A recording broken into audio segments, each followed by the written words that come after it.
My mother really never gave me an advice as such, or any advice as such about women. I just knew that there are certain expectations that she would have of me. Okay, my mother said don't bring home any ratchets. Leave them at the door. Alright, firstly, my mother said to me, is honestly, don't bring up any girl with a criminal record. The parents can have a criminal record. No tattoos, no piercing in a certain place. But I know point blank already. But now I pick up no careless woman. So, therefore, if she's not somebody we can bring home, if my mother meet her, then it cannot be anything more than a casual acquaintance. Well, my mom's advice about girls, especially while going to high school, was books first, no girls. That was my mom's advice about girls, actually. She basically told me not to bring in any streggy, as you would say. You know, bring in somebody with ambition. You know, somebody who can help to motivate me also. Find somebody that, you know, is from a family background, like ourselves, you know.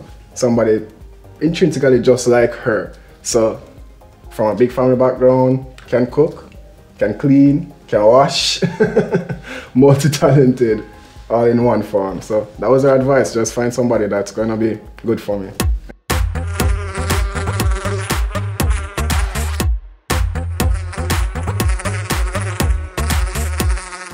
My mother and I never really had any sex conversations, you know. The only advice that my mother gave me re-sex was don't nobody girl pitney, because you can't carry no pitney on me yard. If you nobody girl pitney, you're deep on your own.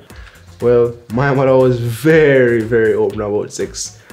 Yeah, I remember, you know, my mother came to me and said, you know, Jason, they call me Jason at home, we need to have that bird and the bees talk. So I was like, yes, mom, what you want to know? And, you know, at that point, she gave me the look. So I realized that what she meant was that she wanted to tell me about the birds and the bees. Birds and the bees talk was more with my father still. My mother and I really haven't touched that topic.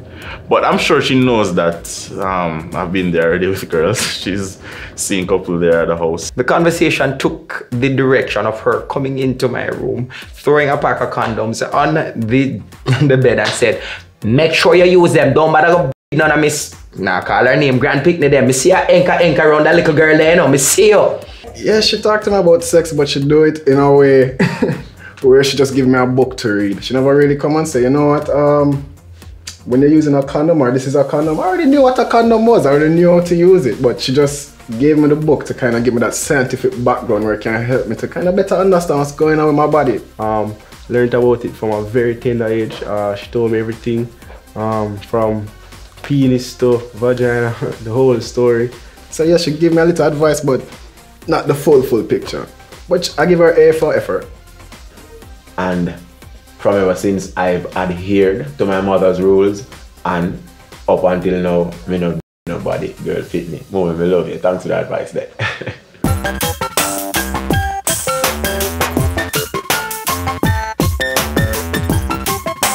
Well, all of my adolescent years were troublesome. Adolescent years? I got a text yesterday from my mother that stated quite plainly. She said, point blank, I am not too old for her to put across her knees. I would have replied, except for the fact that possibly if I replied, my mother would drive to Kingston and box out all 32 of my teeth then. My mother have a very close relationship, and I mean, my mother she was always on my back. She just wanted the best for me, but as I said, she would just call me constantly. I really didn't get much time to even go out and even like, you know, chill until I was a certain age. You know, she's one of the more protective type. Yes, at my age, she has already reminded me that even on my wedding day, she will slap me silly and then fix my clothes and tell me to go and say I do. Well, adolescent years, just a touch high school now, so you know, mommy don't want to and keep no bad company, so every Saturday when I want to go, she's like, where you going? No, you don't have to go today. Stay home and read a book, do this, do that, you know. I never used to back answer my mother whenever she spoke to me, but I mean, growing up, I started feeling responsible for myself, so I would respond to her comments in the latter years of my adolescence. And I mean, at that point, she would say to me, oh, So you're a ton man now because you're taller than me, or so you're a ton man now because you start grow beard. Yeah, whilst me a third man and me still not do nothing for this mommy still will set me straight if needs be. But I mean, I love mama. I mean, she done her best and I think she raised a young man properly. Ladies, you can attest to that, right? As for the adolescent years, I was too fearful of mommy to do anything as such. You can't ramp with Miss Sharon. Miss Sharon was a ninja slippers pro. Understand? You don't ramp with her. Me I try run already do things and that slipper come around the corner and the passageway and lick me. So no, I don't play around. I didn't play around in my adolescent years.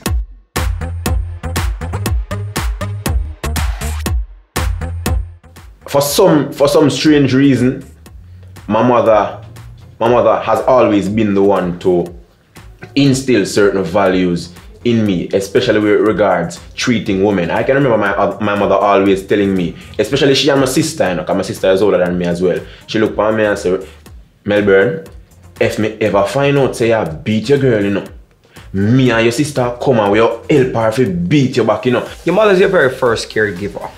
So, you know, a lot of your values are going to come from your mother. Yeah, a lot of values, even things that she did not necessarily consciously teach you, you're going to pick up from her based on her actions. You understand? A son might not always listen to what his mother says, but he always sees what she does and so forth and will replicate it. Those conversations were always casual. They weren't serious conversations, but I picked the seriousness out of those conversations when my mother looked at me and said, don't beat your girl. Because that was the moral of the story. Even though a joke we run, there was still a moral in the story. Don't beat your girl. I can tell you that my mother has been a major factor in my success. I mean, my mother from day one has been behind me. From taking work off to grow me to just constantly being behind me, calling my phone 24/7. Even when I just step out of the house, mommy will call me. Another value that my mother always taught me, you know, is time management. When I used to go to high school, my high school they're like miles away. I mean, I have to wake up like 4 o'clock for go to school at morning time. Sometimes I don't want to wake up and my mother can wake me 4 o'clock every morning. So I've never really been late for anything because of that. My mother ensured that, hey, respect time and respect all things. Because time is the master. So when you respect time, you have to respect everything else. So a mother's role in shaping the values of her son, very, very, very, very important. Curly and Sophia Johnson, happy Mother's Day. I love you. Happy Mother's Day to all the mothers out there. Hope you have a very good one. Mrs. Jennifer Campbell Fagan, thank you for being my closest friend. Thank you for being my advisor. Thank you for being my financial controller. Thank you for being my psychologist and my psychiatrist. I just thank you for having my back and just being there, you know, over the years and everything. I know I can always come to you regardless of what it is. And I think in any situation, if everyone else has abandoned me, I know that I will have a port I can go to in terms of you. So happy Mother's Day to you for all you've done and all you will continue to do. Mommy, happy Mother's Day, happy birthday as well. But it's the same day still, so don't expect 2 presents though. But I love you same way. All the mothers around the world, happy Mother's Day. Auntie, grandma, see you out there. Happy Mother's Day from Sturbs Reed. All right, mommy. Big up yourself. Have a lovely, fantastic Mother's Day. I'll be home, of course. And I want to wish every other mother out there, the baby mothers, the auntie, the sisters, the what, everybody, every woman, every mother, have a wonderful Mother's Day. A lot of people give thanks for the 9 months that their mother carried them, not realizing that their mother carried them for way more than 9 months, because after 9 months, that's where the real pain start. So my few lines are, 9 months were never enough for you, mama, mama, so you carried me my whole life through.